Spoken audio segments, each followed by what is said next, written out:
Are you willing to join my reading ranks, my rogue readers? My name is Erin Rogoff, and welcome back to my BookTube channel, where books are the topic of discussion all day, every day.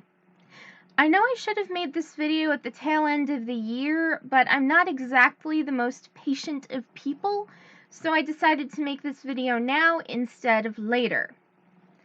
I have read over 100 books this year alone, but most of them were books that were more short stories than actual books, or just books that I rated 4 stars instead of 5.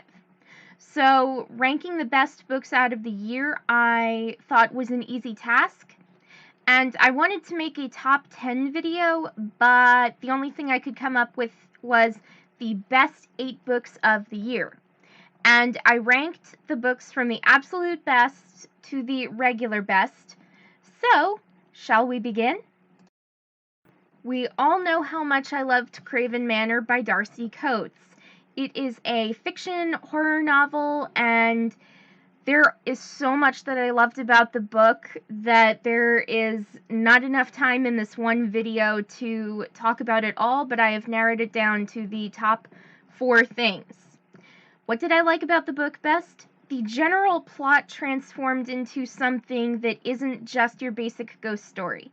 And I also loved Lord Bran Myrick of Craven Manor, who is now one of my new crushes. And I also love the diverse cast, from the innocent gardener, the reclusive man of affluence, the silent sister, the kind-hearted neighbor, the troubled and irritating cousin, and Mother Dearest. And then I also liked the ending, and it's kind of strange because I don't generally like the endings of books because it's the end, but this ending was so great. I'm not going to give any spoilers because I want you to read the books too. So let's continue with book number 2, by Stephen King. Anyone who knows me knows I am obsessed with Stephen King. And is a science fiction novel that is so worth the read. What did I like about the book? It was a short story written by the god of horror, so obviously I have a feeling I'm gonna love it. And then I also loved the idea of an omnipotent Kindle that allows you to read any book from the past or from other dimensions, and this novel just had me wondering, hey, in what universe am I a famous author already? There are several other books that I have by Stephen King, in paperback, in hardcover copy, and on my Kindle, such as The Shining, Dr. Sleep, and The Bazaar of Bad Dreams. Now, I haven't read The Shining yet, but I definitely plan to, eventually. And then the third best book of the year is Plagueland by Alex Scarrow. It is a young adult fiction, science fiction, post-apocalyptic fiction novel. And what did I like about the book? The timing, ironic as it may be. When better to read this book than during COVID-19? That's just my theory on the book, that it's almost perfect to read a book about the end of the world when there's a crisis happening right now, so partly the reader can think, hey, the world isn't that bad right now. Of course it is bad, but it's not end of the human race sort of bad. If I'm making any sense, please let me know. And then I also really liked the intriguing plot, and the plague was worse than the Black Death, coronavirus, and Spanish influenza all put together, and I just loved the idea and science of the fictional plague. It was just so well written. And then I also liked the interesting characters because Leon was relatable, Grace was sweet, their mom was protective, and their dad still cares. And I honestly want to know more about him, even though he did cheat on Leon and Grace's mom, his ex-wife. So I don't know. I just want to see him in the later books, and maybe he and Leon and Grace will reunite. I really don't know. I have 2 other books by Alex Scarrow that I have yet to read, such as Plagueland Reborn and Plagueland No Escape. And I do want to finish the trilogy, even though I don't like the endings of books just because it's the end and there's no more of this great literature. So after I finish reading Plagueland No Escape, I would like to know if there are any other books by Alex Scarrow that would be perfect and worth the read. So let me know in the comments below. One of my absolute favorite rereads currently for every year is Crank by Ellen Hopkins, and it is a young adult fiction poetry novel. And what did I like about the book? Everything. That it's poetry that I like with dark elements.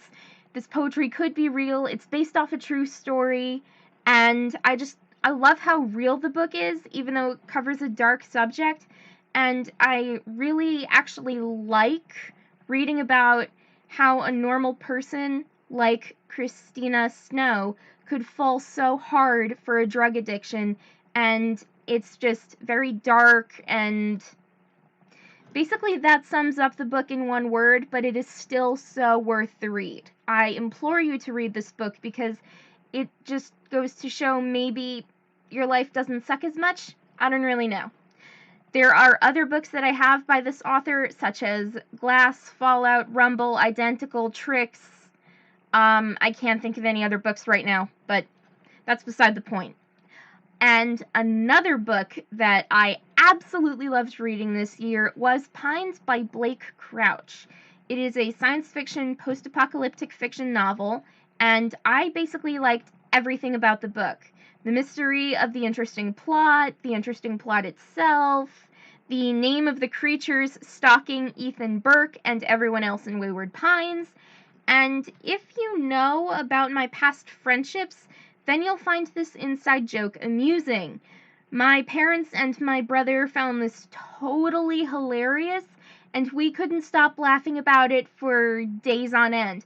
And then we watched the first season of the TV show, and my brother, he's the one texting on his phone and everything, so he researched the end of the series, and so he's like, do not buy seasons 2 or 3 or whatever, because it only gets worse from here. And so my mom's like, really? Why? And so my brother told her, and she's like, okay, let's not buy the book. Let's not buy the second season or the third season if it's just going to be a repeat of the first book, but with the next generation. I think I've said too much or not enough. I'm sort of hazy on this. There are other books by this author that I do have, such as Wayward, Last Town, and Abandon. And I can't wait to read Abandon because I already started reading Wayward, and it sort of changes from the TV show. So I'm wondering, where is it going to go from here? Is The Last Town going to be season 2, or is Wayward season 2 and The Last Town season 3? I really don't know. But I don't want to spend money on a TV show that I won't like, so I'm probably not going to buy season 2.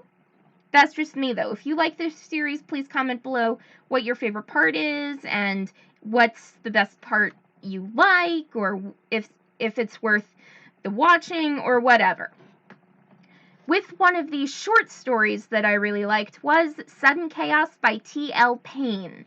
It is a science fiction, apocalyptic fiction novel. And what did I like about the book? It was a read-me-in-one-sitting sort of novel, and it had an intriguing plot, and it inspired me to write up my own end-of-the-world novels and continue on ones that I have yet to publish yet. And speaking on self-publishing, I have not self-published any of my apocalyptic fiction novels yet, but I plan to do so soon. I have a ton of other books by T.L. Payne on my Kindle, but the two next books I would like to read are Turbulent and Seeking Safety. And now, getting a little bit romantic in the dark sense, I want to talk about Try Me by Red Phoenix. This is not a book for anyone under the age of 18. Believe me when I say this. It is a fiction, erotica, BDSM romance novel. And what did I like about the book? How Bree and Thane are finally a couple. I have been waiting 3 whole books for this. Now I have it, and I don't want to see them break up or anything. Because if they break up, I'm going to personally freak out because they belong together. And I also like Fane's character development, but he's still really mysterious to me, and on the scale of who's better, if it's Christian Grey or Thane Davis, I have to go with Thane Davis. He is so interesting as a character, and I wonder about him a lot, so I would like to keep my thoughts to myself for now. But this part isn't really about the book, but I love how this is a book that almost no one would think that this is a book that I would read. No one in my family thinks I read books like this in the 50 Shades of Grey sense, but believe me, I've read them. I love them. I'm not so innocent here. That's just me saying whatever. But I also like Bree and Mary's friendship and how it's developed, because Mary isn't an all-bad character anymore, and I really like the way how protective she is of Bree when they went to the bar and had that one scene. There are several other books that I have by this author, and the first 3 books that I have read are Teach Me, Love Me, and Catch Me. And I have to say, they are worth the read, although they do cover some dark romance erotic scenes, so thus it is not a book made for anyone under the age of 18. And finishing up this video with book number 8 as the best book I have read this year, 2020 edition, we have Bit the Jackpot by Erin McCarthy. Anyone who knows me knows I am always on the hunt for books where the author's name is Erin or there are characters named Erin, but I have done a lot of research, and apparently Erin is a rare name for a character in books. I would like to change that because I would like to have a huge shelf labeled Erin books. Not my books that I have written, but books where the author's name is Erin or books with characters named Erin. When I saw this book was written by Erin McCarthy, I snatched it up and I didn't read it for a couple years. Then I found out that it was 50 Shades of Grey meets vampires. So it is a fiction paranormal romance with a lot of steamy moments. What did I like about the book? Everything. But getting into more detail, I liked the vampire romance, and I loved the series way better than the Twilight Saga. And I loved that this series takes place in Vegas, the city that never sleeps. And one wouldn't really think vampires live in Las Vegas because it's like sunny all the time, it hardly ever rains, it's not moody or spooky or gothic or anything like that. And the cast of characters and the connections to the other books are amazing. I mean, in book 1, we talk about, I'm blanking out on all their names right now, but we talk about the couples there, and then in book 2, book 3, book 4, they all mention the characters in the previous novels, so it's really cool to see that. And how do I know that? Because I read the series completely out of order. I read book 4 first, and then I read book 1 and book 2, now I'm on book 3, and then I will reread book 4. And I also like that Seamus Fox, the campaign manager of Ethan Carrick's whole vampire government, fell for Kara, a virgin stripper. Who'd have thought? And I also really liked the cute ending where Seamus and Kara got married.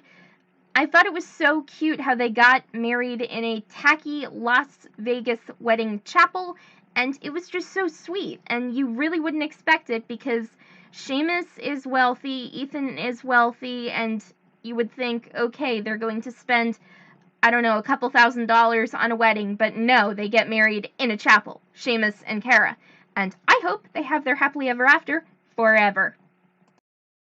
So I think I've talked your ear off enough today, so if you enjoyed this video, hit that like button to show some support, subscribe to my booktube channel to get more videos like this, turn those notifications on to be notified when I have a new video uploaded, and have a great day everyone, and keep on reading!